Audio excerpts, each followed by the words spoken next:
Welcome, everybody, to another episode of Local Film Talk, the best show about filmmaking here in North Carolina. I'm your host, Bob Walters, and today we are talking about the Carrboro Film Festival. It's only, 2 weeks away? Only 2 weeks away now. And we are here with the, what would you say, you're the lead festival organizer? Yes, I'm the festival director. How you doing, Bob? Festival director, Mr. Nick Beery. Thank you for joining us today. My pleasure. It's great to be on this show. I watch your show all the time, and it's great to be on with the camera in front of me. Now the spotlight is on you. I hope you have your message prepared. So every year, the Carrboro Film Festival is held in Carrboro, obviously.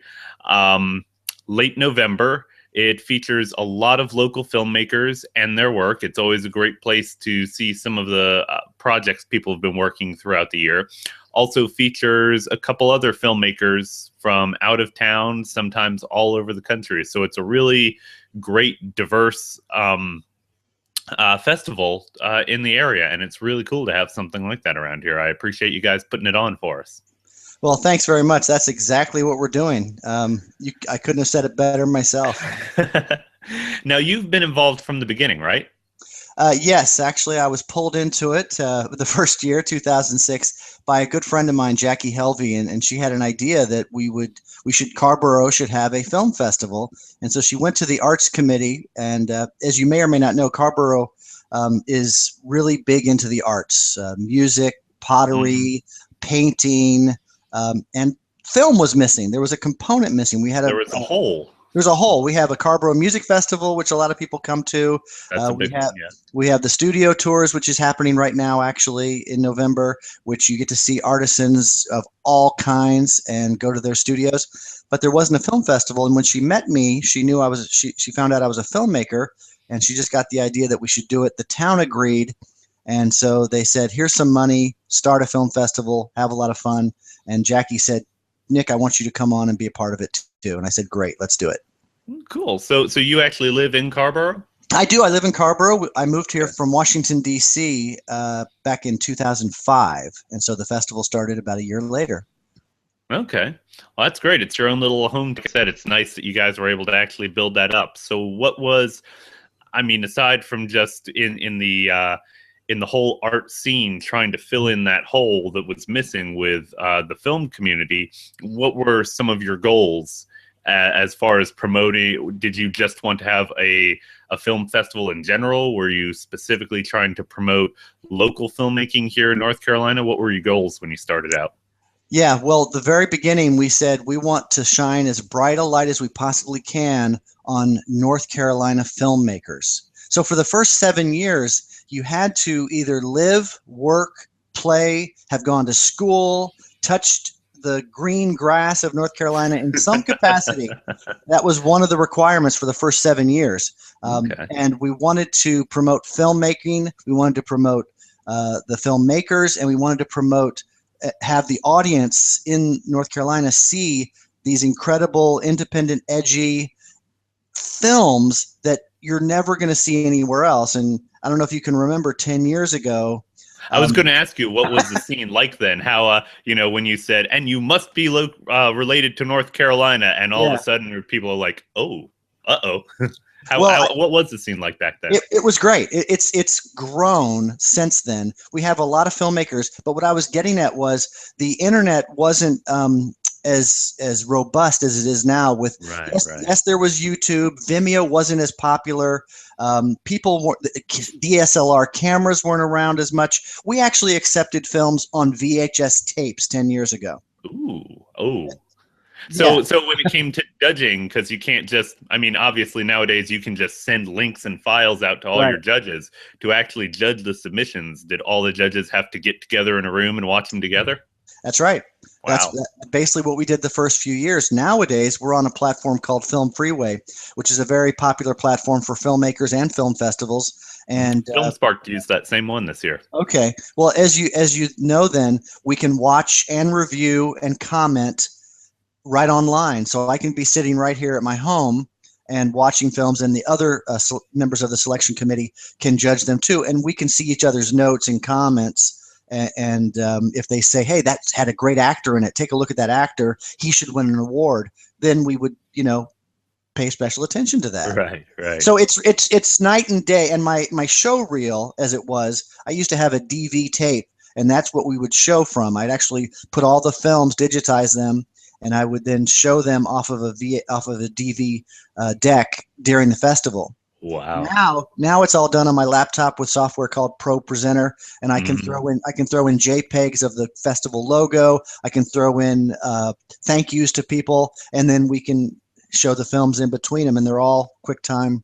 They're actually MP4s, and that we show them on as big a screen as we can, which is like a 16-foot screen with a 20,000 lumen Christie projector, and the sound system is state of the art. So what we try to do is we want to make this the one time of the year where these independent filmmakers, and I'm one as well, we don't have a lot of money, that we can really make their film look as it really is meant to be, and they can have an audience of about 350 people that they don't know responding affirmatively to their film, laughing, crying, cheering, and that's what makes the festival so special. And then we always say, if you don't like one film, as most of our films are shorts, wait 5 minutes and you'll love the next one. Well, like you said, this is and that's really great. This is probably the closest a lot of people are going to get to seeing their films on the big screen, which having only had that happen for myself once, I can say that's a really awesome feeling, and it's great that you guys provide that for people. And it's great that, like you say, with the evolution of technology, the logistics and the cost have all made that a lot more feasible and a lot easier for you guys to do that. It certainly has. And we try to keep our submission fee as low as possible. I'll tell you a secret. If you email me, I'll give you a waiver, because I'm a huge believer in letting people submit for free. Right. No, cool. I mean, you guys got to cover your costs and everything, but also the more people you can get on it, the better the pool is. We had hundreds and hundreds of submissions this year, which is another thing, Bob, that I wanted to mention. Even we only have 2 days to show films, and we also have other events that we do, like workshops and special guests. But we honestly, I'm not joking, got so many incredible films this year. We could actually have a 10-day festival. Wow. Now, has it always been just a 2-day festival? It's always been a 1-day festival. Oh, okay. 3 years ago, we decided that, you know what, we have so many films. There's too much good stuff. We can't cut it off at one day. You're absolutely right. And the film community here in North Carolina, especially the Triangle and the Triad, has grown, probably doubled in size since 10 years ago. Right. So tell me a little bit about that first festival 10 years ago. What was it like? What were some of, I'm guessing that was probably your first time being involved in a film festival on that end. What were some things you learned, things that didn't go quite the way you thought they would go, lessons you've learned over time? Well, we do tweak the festival every year. We have a debriefing after the festival with the committee and with the town. But to tell you the honest truth, I knew that I wanted to just do what I just said. I want the best screen. I want the best sound system. I want to keep it affordable. I want great popcorn. I want everything to be super affordable, from the tickets to the submission fee, all across the board. And the first year, it was very nerve-wracking, because when the festival started at 1 p.m. on Sunday afternoon, and at noon, we're all like, is anybody going to come? And what happened was they started coming and coming and coming. And ever since that first year, we've always gotten a full house. Awesome. That's really cool. I'm just amazed. It just makes me feel great that we're able to provide a vehicle for filmmakers. Now, was that, and again, like I said, things have gotten a lot more cost effective and logistically easier over the years. In the very beginning, trying to provide the highest quality everything and also keep costs low, was that a bit of a challenge? Because back then things would have been more expensive. The biggest challenge really was making those show reels, and in all honesty, they wouldn't jam in the machine, or we'd have to have a backup system, and making sure, are we going VGA out of the machine, or are we going DV out of the machine, or HDMI was in its infancy. Even if it was around, I don't think it was even 10 years ago. So Right. just like you say, everything has changed, and every year we have rolled with that, giving us the ability to make it a bigger, brighter, festival. Yeah, I remember probably about 10 years ago, it might have been 8 or 9 years ago, but I remember I bought my first flat screen TV. Yeah. It was 1080i, if anybody remembers that format. Yeah, right. But those were the days when Best Buy could still trick you into spending $80 on a Monster brand HDMI cable. Right. You're absolutely right. But yeah, it's really interesting to see the way that things have evolved. Tell me a little bit. We'll get to the festival today, but how, what are some other ways over time that the festival has changed? Have any of your goals changed? Like we said, obviously the logistics of the things have changed. Are you in the same venue? Do you still take the same number of people? I mean, like the attendance, is the attendance limit still the same size? How has it changed? Yeah, well, 3 years ago, we decided that we wanted to go to a 2-day festival. And the reason we wanted to go to a 2-day festival is because we wanted to start showing feature films. So until through the sixth year, I think it was, we showed films that had to be 20 minutes or less in length. And so we had 3 blocks of films on Sunday, and then we had some awards at the end, and then we had an after party, and it was just great. And so that Sunday of the festival was locked up. Basically, it was a true success. It always worked. We didn't want to change that. But I said, why don't we go ahead and do a Saturday as well? If the town's willing to kick in some more money, we'll do a Saturday. And in addition to showing feature films on Saturday, we'll have workshops. And then we'll also invite some special guests. So the workshops will be for area filmmakers to come and maybe learn some skills that maybe they want to know a little more about. And we've done things like Stephen Van Vuren did something one of the years where it's about the DSLR camera. It's like, how do you use that? What do you need to look out for when shooting film on DSLR? Because there are things that are very different than shooting on a video camera, if you will, or even shooting on a 16 millimeter Arri camera. So it was a great, absolutely. It was a great workshop. Chris Medico did one last year on drones and how to fly them, what to look out for, and that was awesome. You could probably do another one because things are changing so rapidly in that space. Absolutely, you're absolutely right. So the goals have changed to make it more of an educational component for area filmmakers, to introduce feature films, and then also bring in a little bit of excitement with some special guests that are doing things in Hollywood, amazing, and they happen to be able to, fortunately come down to Carrboro and spend the weekend with us. Nice. So that's now, is that the format that you're using right now? Saturday is more feature films and workshops and out-of-town guests and that kind of thing, but Sunday still focuses on the local? That's exactly right. We've never changed Sunday because Sunday has always been a success from day one. Saturday is the day that we can play around and change things. So if somebody like you, Bob, come to the festival and say, you know what, why don't you do such and such on Saturday? We'll entertain that idea. Meaning, why don't you show a silent film with a live orchestra? Okay. That would be great. Let's do that on a Saturday. You know what I'm saying? Why don't you do a Skype call with Peyton Reed, who directed Ant-Man? That was an idea that we had this year that we came very close to making happen. Oh, but, really? Things like that, we're always open to trying crazy things that involve film. That's really what we want to do. From educational to entertaining to exciting, thrilling, novel ideas and things. Mm-hmm. Well, and a lot of times when people think about local and focusing on the local community, they tend to think that just means, oh, we're only going to show local people stuff.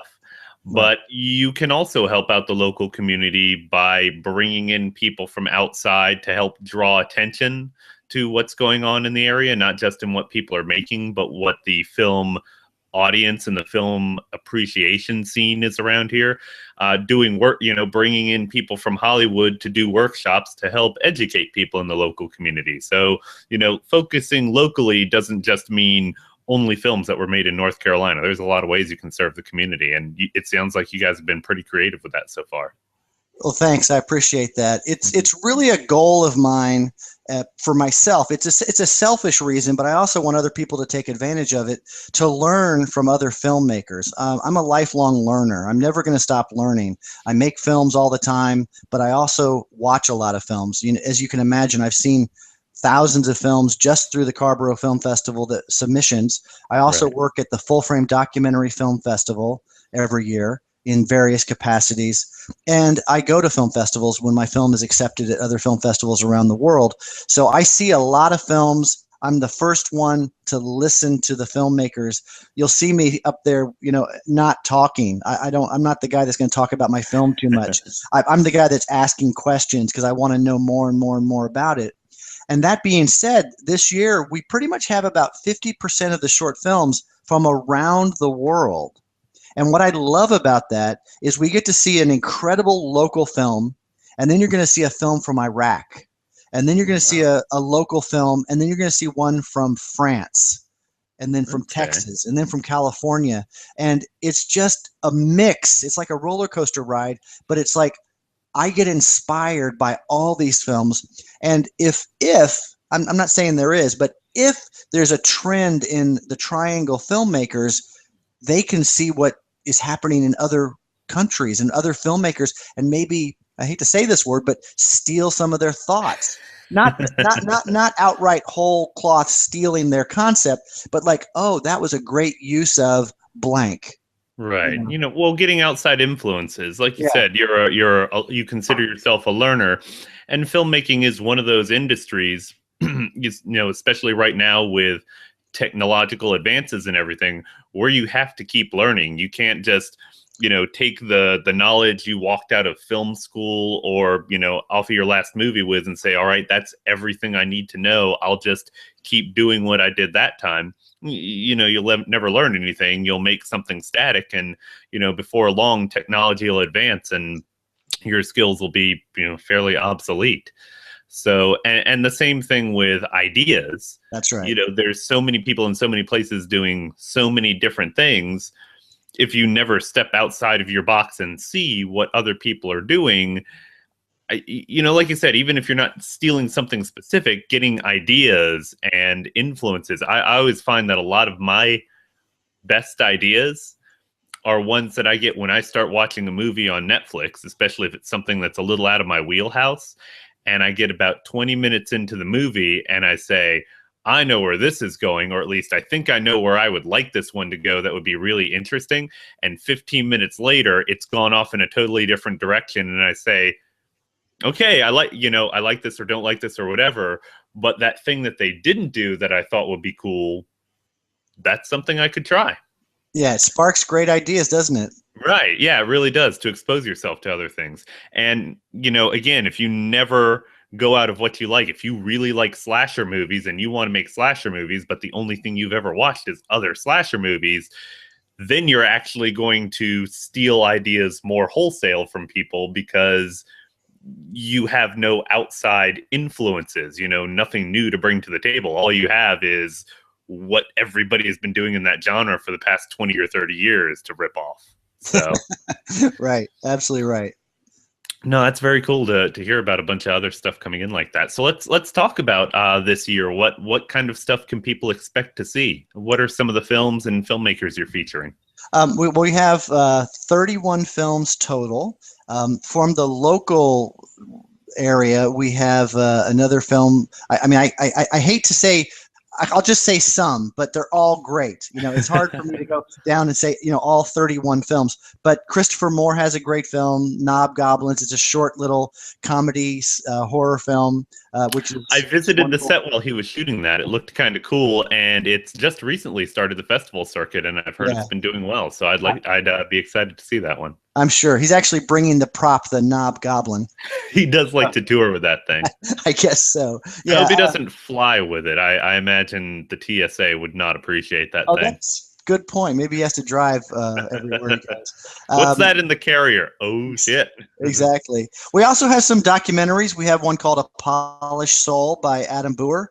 And Adam is a filmmaker here in Carrboro, works a lot of international documentaries. And A Polished Soul is about a gentleman from Fayetteville. And he got into a life of crime, dealing drugs. He killed somebody. It's a real story. He tells his story in about Adam tells this guy's story in about 15 minutes. And it's a very powerful story with a very uplifting conclusion. So that's one I'm really looking forward to seeing on the big screen and hearing the discussion afterwards. We have documentaries, as you know. We also have animations. So we have several animations from around the world. That's cool. I'm always interested to see animation on the festival circuit because it can be so complicated and require, in some cases, high-end software and everything. It's not something you see a lot of on the indie circuit, or at least you don't expect to see a lot of it. So it's always cool to see what people are doing on a smaller scale. Yeah, and the animation is very different. It's not Pixar, it's not Disney, it's not Warner Brothers, I love all of that, but these are experimental type animations, which they do tell a story, but the way they're drawing the animations and moving the characters is just beautiful. It really is a work of art like you would see in a museum on a wall. It just happens to be animated. Nice. Yeah. So after each film is shown, do you have a discussion, like a little Q&A with the filmmaker after each film, or is it just at the end of the block you bring them all up and let people ask questions? Right. We do have a Q&A with the filmmakers in attendance, and most of them do come, and it's at the end of each block. And each block is generally 90 minutes to an hour and a half. Okay. And so they're going to get at least 3 films, if not 9 or 10 films. We no longer have the short film limit of 20 minutes. So if you have a great film that's 25 minutes, 35 minutes, even 40 minutes, that's wonderful. It's hard to schedule more films with the longer films, of course, but right. That's a whole other discussion. If a film is awesome and it fits into our programming, like I say, like a roller coaster of animations, comedies, dramas, narratives, documentaries, foreign films, films from the area, stories of compassion, stories, all kinds. We want to program that. One film that we're showing from the UNC School of the Arts is a musical a la 1950s Gene Kelly. It's called Just a Body, and dare I say, it's actually about necrophilia. Okay. So it's just Gene something, Kelly style. Right? Dead Gene Kelly style. It's one of those things. Kelly style necrophilia episode title. I like that. Well, and that's the kind of thing that's just not mainstream. Let's be honest. Right. And it's extremely well done. I swear to you that if you watch this film, you're thinking you're watching Turner Classic Movies. Oh, cool. Yeah, it's great. It's great. So quite a wide variety of films this year. Mm-hmm. So tell me, it's because I helped out with Film Spark this year, film festival about 2 months. Has it been 2 months now? I think it has. But that was one of the things that we found to be a little bit of an issue, and I'm interested to hear how you guys deal with it with longer films. Obviously, you don't want to, you feel bad holding a movie's length against it. I mean, obviously, that shouldn't be, if the movie is as long as it needs to be, and that happens to be 45 minutes, you don't want to hold that against it. But at the same time, when you have a very limited amount of time to show films in, you have hundreds of submissions, and you've got to decide between showing 5 really short movies, 5 to 6 minute movies, versus one person's 45-minute movie. That's a difficult juggling act. So how do you guys handle that? And I guess that also touch on another question I was going to ask you. How many judges do you guys have, and what is your process? We have about 12 judges, and our process is with the Film Freeway this year. And I don't want to bore your viewers, but basically we can watch the films online. We all rate them. We can all make comments. There's a selection of recommend, don't recommend. It does not mean that it's out, because a lot of times we'll have 6 of our judges that say this is the greatest film ever, and then 6 of them will say, I can't believe this is even submitted. It's so bad. There's a beauty to everything, and everybody has, of course, it's hard to judge things. It's not like a race where, you ran faster than me, so you won. That's just Right. not how it works in the field of art. So there has to be a curation process, and there has to be thoughtful discussion. So to answer your question in regards to the how do we do it, it's extremely hard to rate the films because it's just impossible to come to a consensus. And like I say, we do end up having to turn down many, many more films than we want to because of time constraints. In regards to length of films, it is a variable in the whole package, meaning if I get 5 films that are about coal mining in West Virginia, pretty much the selection committee says, as great as these films are, we can't show 5 films about coal mining in West Virginia. Right. We have to pick one. So length is that kind of thing that we have to take into consideration. I will answer this partly by saying Sundance, when they talk about their short films, they say, and we don't say this, but they say the sweet spot is 15 minutes, an incredible film that's 15 minutes. Now, if a film can be told in 5 minutes or 2 minutes, then it should be that length. Like you just said, a film needs to be the length that it needs to be to tell that story. Right. So Sundance says it is harder for a 30-minute film to get into their festival than a incredible 15-minute film. I will say that we had, up until the very end, a great foreign film that was 40 minutes, and for whatever reason, it ended up not getting in. Quite possibly because we said we can take 4 shorter films in place of that one 40-minute film. And so it was a strike against it. And that's possibly the reason it didn't get in, which really, really sucks. I'm going to be honest with you. I'm in the middle of finishing a film right now that's probably going to end up being 28 minutes long. I already know that when I submit it to festivals, it's going to have a strike against it, no matter how great we make that film. It's just the way it is. There's this no man's land, which is basically 19 minutes to 59 minutes, where people just aren't programmed to enjoy films that length. 60 minutes or longer is a feature. Your brain thinks, hey, it's a feature. It's a short feature. Or, hey, it's a short film that I might be able to see a feature film after I show a 15-minute film. Right. So it's very difficult. And I'm not saying one is right and one is wrong. I enjoyed so many of the films that were longer that were submitted this year. It's just very hard. You're absolutely right. It's just very hard to program those films when you have limited time. Right. And like you said, it's even hard for the audience. I'm kind of surprised sometimes when you hear how many like professional film reviewers have not seen some movies out there that are classics just because they're longer. There's one podcast I listen to where they review movies and they do top 5 lists, that kind of thing. But one of the hosts have never seen Gone with the Wind, Lawrence of Arabia, Dr. Zhivago. Yeah. And it's just because these movies are over 3 hours long and they don't have the time to sit there and sit through them. And you're like, but it's freaking Gone with the Wind, but it's also 4 freaking hours. And, even when you're talking about one of what some people consider one of the greatest movies out there, a 4-hour runtime, it can be a knock against it. So what's interesting that you say that back in the dawn of filmmaking, there were films that were 6 hours long. Back in the teens, the early Birth of a Nation is crazy long, isn't it?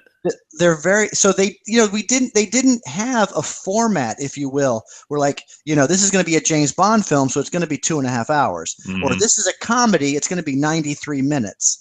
It just wasn't that way back then. People were doing whatever, and they would do a 1-reel short, which is 20 minutes. They do a 3-reel feature film, which was 60 minutes. Right. And so they would really play around until probably the 30s. mid-30s, they got into saying, look, what we're going to do is we're going to have a Three Stooges or a cartoon, and then we're going to have a B movie, which is like 60 minutes, and that's Charlie Chan or whatever, and then we're going to have our feature film. Right. And people would go to because obviously there wasn't TV, there was radio, but there wasn't TV. So they would go on Saturday, drop down their nickel or their dime, and they would sit there and watch for hours. There'd also be a newsreel talking about what's happening, news-wise. Mm-hmm. So it's interesting to see what's happened. And now we've gone with the internet, the other way where people want little, a 6-second Vine, Yeah, it's and again, like you were just saying, it's the invention of a new medium and people experimenting and figuring out what they can get away with and what works best, and eventually a consensus kind of shakes itself out. And a lot of people would complain that that's homogenization and making everything boring, but at the same time that things work out for a certain way. There's a reason. Like you said, a sweet spot for a comedy is probably right around the 1.5 hour mark, because there are people out there who made 3.5 hour comedies that just, isn't it's a mad world. Isn't that like a 3-hour movie? Oh, it's funny you said that. It's about 2:40, and I just saw it like last week again. It's as funny as that may be and everything. There are a lot of people who are just like, a 3-hour comedy? Are you kidding me? You expect me to sit through that? And they find that sweet spot is something shorter, whereas a drama or a sci-fi movie can probably be dragged out a little longer to give it time to breathe. Yeah, so, it's interesting. But anyway, figure that out with Vine and YouTube videos and that kind of stuff too. It's exciting because we are in an experimental period, and we're going to see more stuff. You're probably going to get more submissions that are oddball stuff like that, with people playing around with the form, and it'll be interesting to see how that shakes out. Yeah, Will, you're absolutely right. Good point. So you had talked about, we only talked on a couple of the local films. If people visit CarrboroFilmFestival.com, which is the film festival's website, and up here on the menu you can click on the films tab, and this is the complete list of films? Yeah, there's a film list, there's the schedule, and also the special guest information. Easy way to buy your tickets there as well, which I do recommend probably getting them ahead of time, only because we always get quite a big crowd. And also, this is the complete list of films, right? Saturday and Sunday? Yes, the schedule and the film list, if that's what you're looking at, is a complete list of all. The one that's not on there is one that you told me not to talk about yet, but I will. We will get to it. We will get to it. I just want to. And you even mentioned here, you mentioned which ones are from here in North Carolina, so that's really nice. Yeah, we actually put NC where they are local films. So if you know somebody that's in the film or made the film, come out and see them on the big screen. Mm-hmm. And tell all your friends. Have everybody come out. Is it still a 350 person limit? Yes, and that's the one thing that I didn't answer. You asked me if we were in the same location. We actually moved this year to the Arts Center in Carrboro. Okay. So for 9 years, we were in the Century Center, which is basically the community center of Carrboro, but it doesn't really look like a community center. It's just a really great, beautiful room. It's a 100-year-old building that used to be a church. Now, this year, we moved to the Arts Center, and we have a lot more flexibility. It's more of a theater-like seating, and we're going to be able to have a better screen, better sound system. Nice. Yeah. A step up. That's very cool. And we can sell beer and wine. Oh, there we go. That helps. Yeah. That always makes for a more festive event. Right. So we touched on some of the films that we'll be showing. Were there any other, you had talked about international stuff, which is kind of a cool prospect. Were there any particular shout outs you wanted to give to the international community? Okay, well, I'll mention two of them. One's called Red Thunder, and Red Thunder is made by a filmmaker out in Los Angeles. It's a short film, and if you like Marvel comic movies, you're going to love this. It's about a teenager that gets asked out on a date, and she steals her mom's car, but unbeknownst to her, her mom is a superhero. Uh-oh. And the car is a superhero car, so she steals mom's car, the Red Thunder, and actually the teenage girl and her boyfriend are shocked to learn that it goes and chases the bad guys, and they get superpowers as well. Oh wow! It's a great. The story's great, the acting's great, and you'll recognize the actors from TV and movies. And the special effects are just top drawer. It's an 8-minute film. Oh wow! Yeah, it's great. Cool. And the other one you wanted to mention? Yeah, the other one I want to mention is a international film. I think it's from Denmark. It's called I Scream Your Name. And again, this is a story that's not mainstream at all. It's about a 75-year-old man in an old folks home who wants to find love. And so he calls a gay hotline, gay porn kind of thing. As you do. As one would like to do. And that's where the film starts. And it's a drama. It's about 25 minutes long. And then another character comes into his life that's like the son of a woman that moves into the old folks' home. And we see where it goes. It's got a great ending. Oh, cool. Now, will some of these international folks be there for the screenings? I don't think they're going to be able to come. No, okay. I have not gotten. I mean, you can't hold it against someone from Denmark to not be able to come all the way to the States. Right. That's a big proposition, but it's anybody who can make it. That's obviously a fascinating opportunity to talk to someone with a completely different life experience. Well, I will say that two people that are coming, that are definitely coming, that are in other parts of the country, and they're coming in specifically to see their films. Tracy Facelli has a film called How I Got Made, which is kind of a spoof on The Godfather and a young family. And then there's another one, Jason Allen actually has two films, one called Autumn Lovers, which is a great short comedy. And then there's his other film is called American Sock, which is just unbelievable, about online dating. Online dating, a sock puppet. Okay. Online dating is a very ripe field subject matter. I'm excited to see what somebody can do with that. There's a lot of comedy and drama that can be mined from that. Well, they're both flying in to see the festival, and I'm sure there's a few other filmmakers that are coming in too. So it's really exciting to mix and mingle. It's really a networking thing for filmmakers. You get to see your friends, you get to meet new people that are doing similar things in other parts of the country. So it's really just a great weekend. Right. Now, the big one that you announced on Facebook, I guess was a few weeks ago, which has gotten a lot of buzz, is you're going to be showing a feature. It's a feature, right? That's right. It's called 5/25/77. Yeah. And, well, I'll let you tell people what it is. Apparently, it's a little notorious.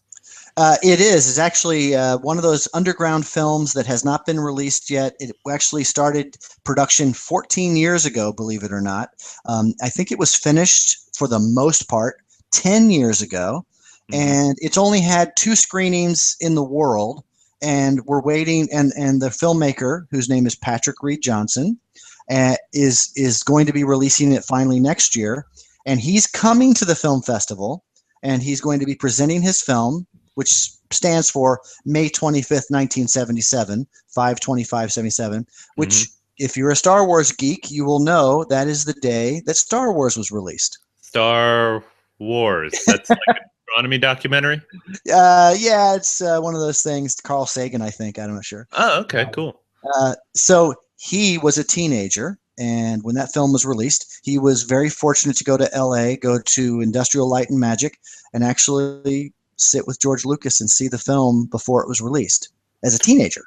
Which is really odd to think about nowadays because, not just with Star Wars, but with a lot of, movies nowadays, and even I'd say probably anything that gets done at Skywalker Ranch these days, you don't get to just walk in there. It's not like you can send somebody a letter or an email and say, hey, you make movies. I'm kind of interested in movies. Is it okay if I tour your studio? That kind of thing doesn't happen anymore. So that's really a cool experience. It's fantastic. We're so honored to have Patrick Reed Johnson coming. And I will say, this is not a documentary. This is an American Graffiti style day in the life of a teenager himself, Patrick Johnson, in a small town in the middle of America, and what happens to him and the adventures he goes on, being a lover of 2001 and being a lover of Close Encounters of the Third Kind, Star Wars, and all of that stuff. And it's a humorous film. It stars a guy that was in a TV show called Freaks and Geeks. It's got some other name actors in it as well. And it's super exciting that Carrboro is going to be one of the extremely few festivals. I think there's only one other, honestly, that is going to screen this film before it gets released. And I will say, there are people that when we announced it, contacted me immediately and said, I've been waiting 8 years to see this film. I'll bet. Now, and just to add to the lore of this, you said it's probably only been screened twice before. Right. I believe someone had told me that those were even like rough edits. So That's right. this is actually going to be the first screening of the final edit. Well, a film is never finished. It's abandoned. So right. That's up to Patrick to tell us if the film is completed or not. He actually probably will take your advice. He'll be listening to the audience during the Q&A. If you raise your hand and say you got to lose that one character, he who knows? Anything could happen. Bob, you could alter this film altogether. You can help shape this film with your feedback during the Q&A. That's absolutely right. Now, I do want to say there's one other special guest. Can I let the cat out of the bag here too? Sure. I mean, I was just going to say, so you'll be showing 52577, and Patrick Reed Johnson, writer and director of the movie, will actually be in attendance. Will be doing a Q&A afterwards. That's right. He's going to be actually sitting down with another local filmmaker, Michael Howard, and they're going to do about an hour-long Q&A conversation, audience participation, and then Patrick's going to hang out. He'll be around, so you can actually meet up with him in the lobby and talk to him and stuff. So those people who called you up saying, I've been waiting years to see this movie, can geek out with him in the hallway. Well, I'll certainly be geeking out. Okay, and tell us about your other guest. I know that's an exciting one too. Yes. Patrick's film is going to show on Saturday night, November 21st. We have Michael R. Millar. Michael R. Millar is a very well-known and highly respected editor. Some of the films to his credit would be Raging Bull, Miller's Crossing, Blood Simple, Raising Arizona, Manhattan. The list goes on and on. Mm-hmm. I've heard of one of two of those. I hear they were good. He's still, and he's still editing. He just did a Mark Ruffalo film called Infinitely Polar Bear, which is in limited release right now, but it'll get a wide release later, either this year or next year. Very cool. He's still active. He's coming. And the great thing about what he's doing is we're not going to show one of his films in whole.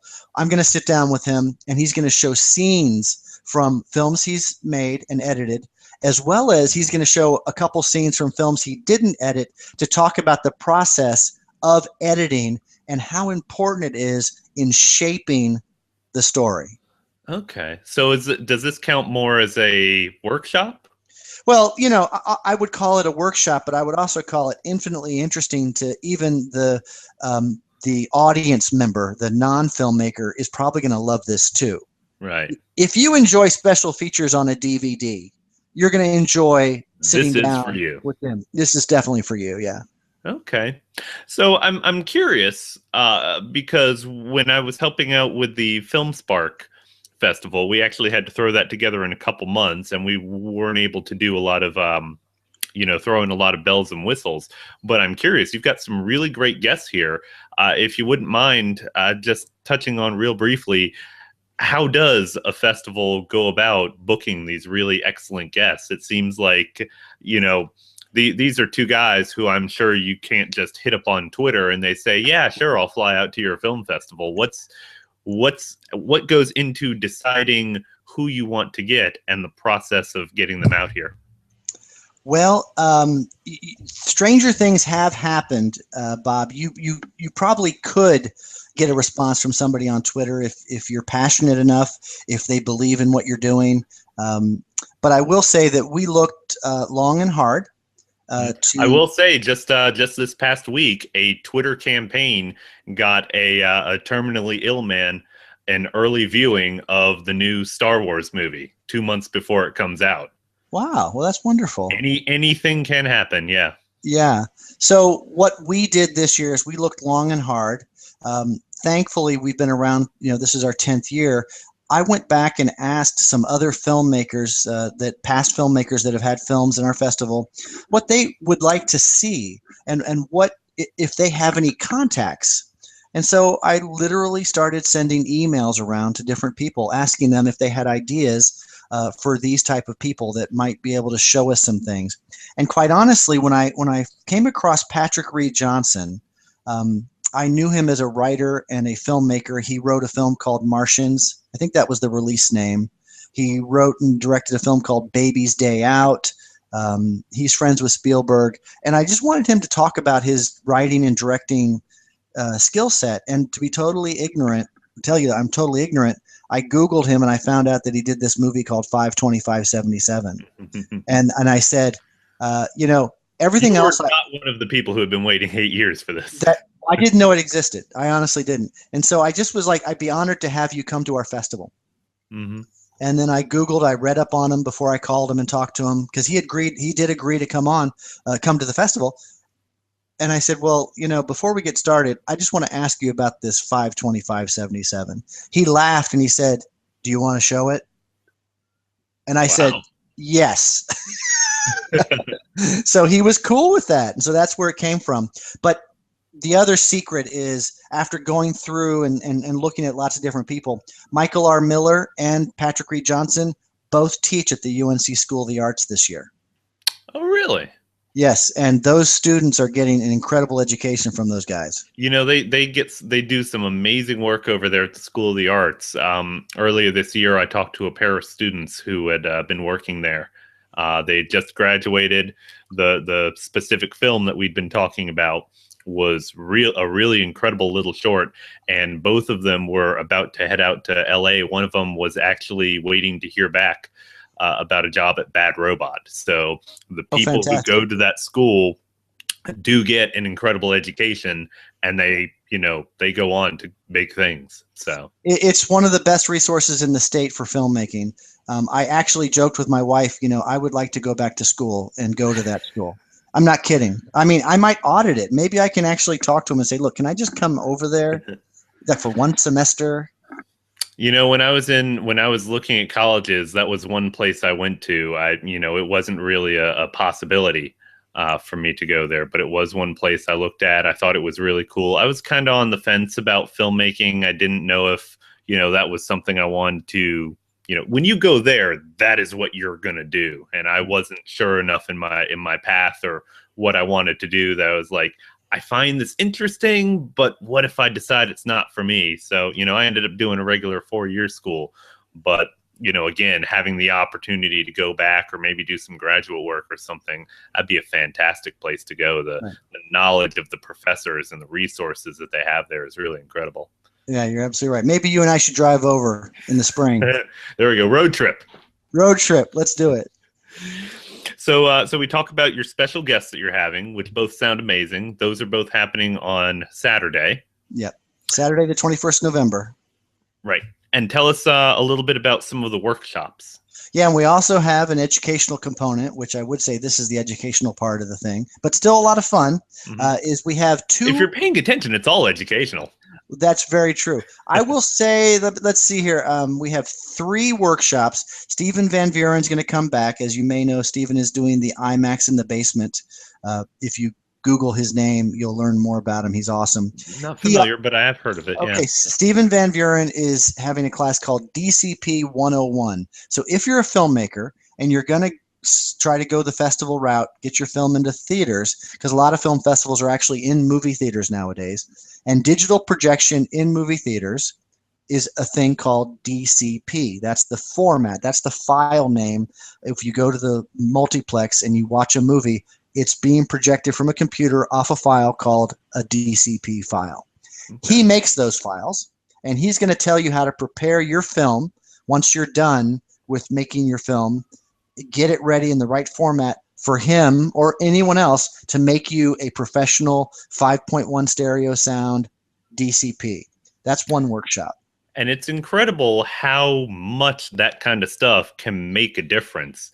The difference between someone who has a copy of, maybe they got a copy of Adobe Premiere somewhere and they just got a camera and they shot something and they put it together, but they have no idea what format it's supposed to be, aspect ratios, that kind of thing. When you actually want to take your project, even if it is an amazing film, and you want to try to get somewhere with it, if people, if it's a mess, if you don't know your formats, if you don't know what to give it to people in to make their job easier and make it possible to get it up on the screen, that can really be a barrier. So that's the kind of thing. It's not sexy. It's not as sexy as like Michael R. Millar, who has worked on all these pictures, talking about editing and DP, composition and that kind of thing. But it's absolutely essential for someone who really wants to be a professional in this field. Yeah, it's definitely one of the components of the whole of filmmaking, and stuff that maybe many people don't like to do, but they've got to do it if they want to see their films projected as often beautifully overlooked, but absolutely essential. Yeah. And so we're also going to have Rob Underhill. Oh. Rob Underhill's an area filmmaker, who's had a lot of success as well. And what he's going to talk about is how to navigate the film festival world, meaning what to expect, what to prepare for, how to go out. And if you get your film in any film festival from small to big, he's been in many film festivals, what you can do, how you can help promote your film, what you can do, I'm not sure what he's going to talk about, but there's many different ways to go and experience a film festival with your film and make the most out of it, because you don't have a lot of money. It's going to cost you to get there. So you want to go ahead and make the most out of it. He's going to do a workshop. And Right. We're also going to have another filmmaker, Michael Howard, who's just finished his a feature film. I think he's made another one called Where We Were Meant to Be. And he's going to talk about how to make a feature film for around $25,000, featuring SAG actors, using professional equipment, professional crew. And I have not seen his entire film, but the parts that I have seen, it's an incredible film, and you'd be hard pressed to say that was even a $25,000 film. It's a much more well-produced film than what that number reflects. Oh, it looks fantastic. Chris Medico is actually the DP on that one, and he did a fantastic job on it. Michael did a great job directing it. I've seen a couple scenes from it, not the whole thing. I've had Michael on the show a couple times. If people want to see our episodes with him, just go to the Local Film Talk YouTube page. And he was also, he actually showed us a scene at Film Spark last month. So fantastic. 2 months ago. So yeah, that's Where We're Meant to Be is a really incredible project. And I would really like to be able to pick, always want to pick his brain more about the process of making that thing. Absolutely right. And so just so you know, those 3 workshops are absolutely free. Oh, cool. So, now, is Michael going to be showing anything from Where We're Meant to Be, or is he just doing the workshop? Yep, I believe he is. He's at least going to show the trailer, but I'm pretty sure he's going to show at least one scene as well. Awesome. On the big screen. So that's going to be the first time it'll be projected, so Yeah. it's awesome. So, all in all, the weekend before Thanksgiving every single year is the Carrboro Film Festival. This year it's November 21st and 22nd. Like you said, carborofilmfestival.com, get all the details. But it's really cheap to buy a festival pass. We try to keep it economical. But it's just a great time for film lovers and filmmakers to come and see films that they're never, ever going to see on the big screen. They might see it on the small screen on the internet, but they're not going to see it with a captive audience of 300 or so people, all enjoying a work of art, a moving picture up on the screen, which is just an amazing experience every year. No, that is fantastic. And I'm really glad you guys have, not just been able to do it, but been able to do it for so long. 10 years is a great run for a festival, and no end in sight. No end in sight, and we're always looking for committee members. So if anybody wants to be a part of the committee and part of the selection committee and help out in the festival, you don't have to live in Carrboro. Shoot me an email. Shoot me an email after this year's festival. And after the festival, you're kind of busy right now. Right. But just, we'd love to have a few more people, and people that are filmmakers, that'd be awesome too. I mean, that's what we'd love to have. And I assume the city of Carrboro has appreciated it, and they've benefited a lot, and they've been pretty cooperative. Absolutely. We could not make this festival without them. They give us a big stack of money, and I mean, quite honestly, they do. They say, we believe in the arts. We believe in film. Here's a bunch of money. Go put on a great festival. So we're not beholden, like if we don't make back the money in ticket sales, that we can't have the festival next year. Every year they've just said, here, go do it. Do it again. They believe in the arts. So thanks to Carrboro, big time. Yeah, it's great to see a municipality so dedicated to the arts and trying to help out a local artistic community like that. Sure is. Well, great. Well, I think we've touched on pretty much everything that I had wanted to ask. What before we wrap it up, was there anything else you wanted to touch on? Anything you wanted to give a shout out to? No, I think we've covered everything. I certainly appreciate your time, and thanks for having me on your show. I appreciate it, Bob. No, it's been fantastic to talk to you. It's all really cool stuff. You've got a lot of people showing great work. You've got a lot of people coming in to talk about neat topics and great experience that they've acquired. And it's like we said, everything should be educational, but it should also be a lot of fun for both film buffs and just casual film fans. So anybody who wants to learn more ahead of time, check out CarrboroFilmFestival.com to get more information. I assume you probably have a Facebook page too, which you probably mentioned. Twitter account that people can follow? Yes, there's definitely a Twitter account. I wish I knew what the name of it was. I'll add it in the show notes. If anybody wants links to any of these things, just check in the show notes on the YouTube channel. So that's the Carrboro Film Festival. We, of course, are Local Film Talk. You can watch our episodes on YouTube. The channel is Local Film Talk. Subscribe and get those episodes as soon as they come out. They're usually every Tuesday morning. If you can't watch, some of these episodes get kind of long because we get very chatty. We have a lot of fun here. You can always get the podcast. Go to trianglelife.tv and subscribe to the RSS feed, and you'll get the podcast version of this show as soon as it comes out. Local Film Talk is on Twitter, of course, at Local Film Talk. I'm Bob Walters. I'm on Twitter at ParadiseBob. So check us out. You can keep up with what we're doing. Local Film Talk also tries to keep you updated on what's going on in the local film community. We'll try to help get the word out on what's going on at the Carrboro Film Festival. And who knows? Maybe if we get a chance, we'll actually try to shoot some stuff at the festival. Maybe do a little tour and put some together to show people. That'd be awesome. You and your cameras are always welcome.